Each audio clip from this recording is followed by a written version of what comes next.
Assalamualaikum warahmatullahi wabarakatuh. Waalaikumsalam warahmatullahi wabarakatuh. Selamat pagi. Pagi. Bapak mohon maaf mengganggu waktunya. Saya Kurniawan dari SDN Gantungan. Untuk memenuhi tantangan bulan April 2025 mewawancarai jenis pekerjaan. Bapak telah bersedia diwawancarai. Bersedia. Terima kasih Bapak sudah bersedia diwawancarai. Bapak bisa perkenalkan diri Bapak? Bisa. Salam literasi. Perkenalkan, nama saya Supriyatna, bekerja sebagai operator di SDN Gantungan. Apa yang memotivasi Bapak menjadi operator sekolah?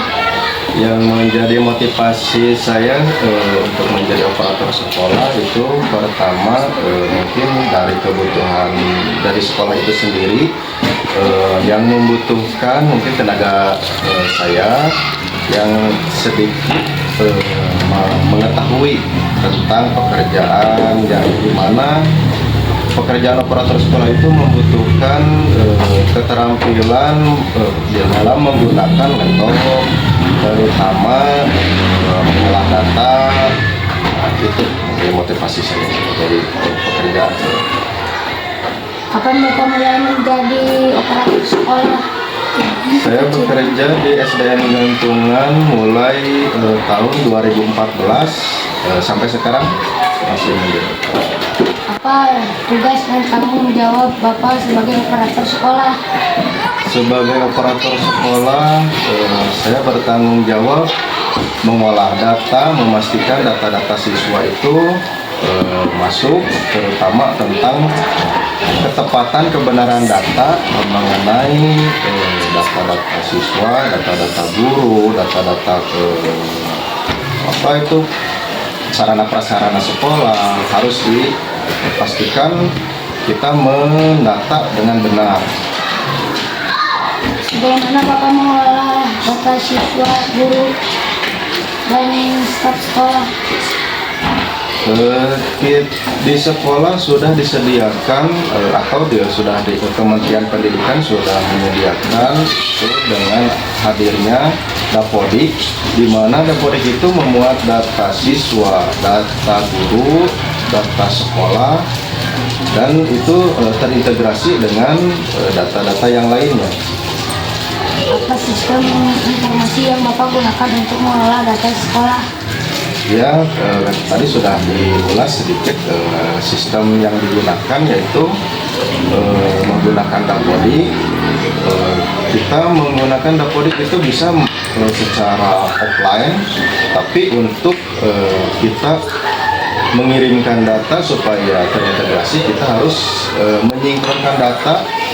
Itu bertugas dari kepala sekolah itu menyinkronkan data lalu terkirim ke server pusat. Nah, itu nanti di sana data-data dari siswa, guru di SDN Gantungan itu akan terkirim ke server pusat. Nanti akan ada di Dapodik online, itu bisa diakses dan langsung masyarakat juga bisa mengakses itu tentang profil sekolah, terus jumlah siswa di SDN Gantungan, itu masyarakat umum bisa melihat di sana.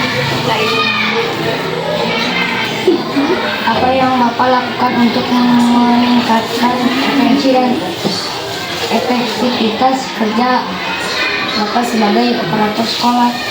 Mungkin saya untuk mengefektifkan waktu kerja saya, itu saya kadang-kadang bekerja itu tengah malam, kadang-kadang itu kan apalagi di daerah kita itu di SDN Gantungan, apalagi kalau dulu ya, data-data seperti wifi untuk menggunakan data provider itu sangat sulit, kesulitan sinyal. Kadang-kadang saya itu kerja tengah malam, harus mengentry data baru bisa terentry gitu. Tapi kesini kan sudah agak mendingan kan, udah banyak tersedia seperti jaringan yang apa itu menggunakan wifi satelit atau menggunakan wifi yang nirkabel atau yang wifi yang tersedia seperti IndiHome itu sudah masuk di SDN Jantungan. Itu memudahkan saya mengentry data, tidak harus lagi bekerja tengah malam atau apa itu, jadi sinyal itu lebih kuat. Paling terkendala seperti server atau jaringan penuh itu mungkin terkendala di sana. Tapi lebih efektif saya lagi untuk pekerjaan saya mengentry data sesuai dengan yang tertera. Misalkan data siswa disesuaikan dengan kartu keluarga, terus dengan akte lahir siswa tersebut. Terus saya mengentry data kalau yang guru atau tenaga kependidikan itu saya mengentrikan data di sana. Kalau paling saya selalu didampingi oleh yang bersangkutan, misalkan mau mengentrikan data profil pendidikan yang bersangkutan. Nah, kita bekerja sama dengan guru yang bersangkutan atau dengan kepala sekolah. Kalau mengentrikan data sekolah itu kita bekerja sama, tidak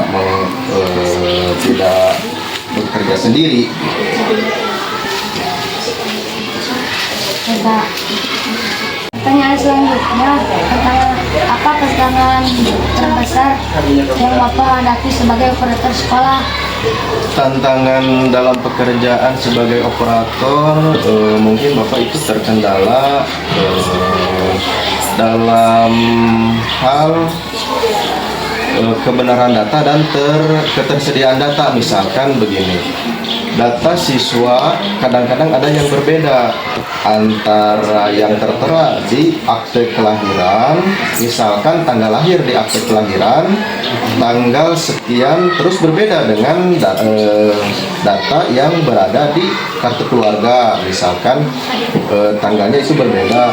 Kita itu kesulitan, kadang-kadang itu sulit, apalagi untuk siswa miskin itu sangat berpengaruh. Nah, di sana akan tertera itu masuk ke dalam residu data itu seperti itu, karena data dengan Disduk Capil itu berbeda. Nah, apalagi untuk yang siswa yang membutuhkan, siswa miskin itu terutama yang kan di sekolah ada bantuan seperti program Indonesia Pintar. Nah, itu data harus benar-benar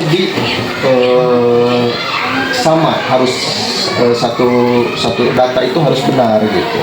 Nah, terutama itu data nanti di Dapodik itu akan terbaca, terus yang di Disduk Capil akan terbaca, terus data yang di Dinas Sosial itu juga akan terbaca. Nah, kita itu harus sinkron. Tadi kan sistem di Dapodik itu menjadi sinkron untuk semua, nanti akan terintegrasi. Nah, data-data yang di Dapodik itu, terus yang data yang di Disduk Capil yang tertera di kartu keluarga itu harus sama gitu. Nah, terus kalau yang datanya itu tidak sama, kita harus menginstruksikan kepada orang tua siswa harus disamakan antara data di akte kelahiran sama data di kartu keluarga, itu harus sama, harus sinkron. Nah, nanti kita mengedit di data di Dapodiknya, nanti juga akan disinkronkan dengan Disduk Capil. Apalagi nanti dicek itu seperti ini, tanggal lahir, nama ibu kandung, terus tempat lahir, nanti itu harus disamakan, ya seperti itu. Apa pesan atau saran yang Bapak ingin sampaikan kepada masyarakat tentang pekerjaan sebagai operator sekolah? Pesan atau saran untuk masyarakat, terutama buat Ceceng sebagai peserta didik, kita itu tidak boleh minder. Meskipun kita hidup atau tinggal di masyarakat yang perekonomian kelas menengah ke bawah, terus terutama kita yang letak geografisnya itu di pinggiran atau di pedesaan, kita jangan berkecil hati. Kita tidak bisa mengakses internet atau apa, atau tidak bisa menggunakan laptop atau apa. Nah, untuk kedepannya Ceceng juga harus belajar bagaimana cara mengoperasikan laptop, bagaimana cara mengoperasikan komputer, bagaimana cara mengakses data, terus bagaimana cara mengelola data supaya itu juga bisa menunjang pekerjaan Ceceng nanti ke depan, nanti sudah dewasa nanti, karena ilmu itu tidak akan sia-sia. Yang kita miliki itu tidak akan sia-sia, sangat bermanfaat untuk kehidupan kita di masa depan, apalagi yang pekerjaannya itu tentang yang berhubungan dengan teknologi. Sekarang kan pertanian atau pekerjaan-pekerjaan yang lain di desa juga bisa kita mencari di internet. Ya, bisa mencari di internet, terus bagaimana cara menanam apa gitu kan, di desa banyak yang seperti itu. Nah, Ceceng terutama yang masyarakat di pedesaan itu, kita jangan merasa rendah diri atau merasa minder, tapi kita harus bisa menunjukkan bahwa kita juga bisa mengakses internet, mengelola data, terus mengoperasikan laptop, komputer. Nah, seperti itu. Apakah ada hal lain yang Bapak tambahkan atau Yang Bapak tambahkan itu, Ceceng harus terus bersemangat, terus menyelesaikan tantangan-tantangan selanjutnya di literasi, terutama. Tapi jangan putus sampai yang literasi saja, tantangan literasi saja, tapi harus mampu mengembangkan literasi itu dalam kehidupan. Soalnya literasi itu tidak cuma berhubungan dengan membaca terus berhitung, tidak, tapi bagaimana kita mengaplikasikan dalam kehidupan kita sehari-hari, nanti kehidupan Ceceng selanjutnya gitu kan. Nanti Ceceng kalau sudah kelas 5, kelas 6, terus lanjut lagi ke SMP, SMA, terus bisa, mudah-mudahan Ceceng bisa melanjutkan ke perguruan tinggi. cukup sekian hasil wawancara ini. Terima kasih atas waktunya Bapak. Ya, sama-sama. Assalamualaikum warahmatullahi wabarakatuh. Waalaikumsalam warahmatullahi wabarakatuh.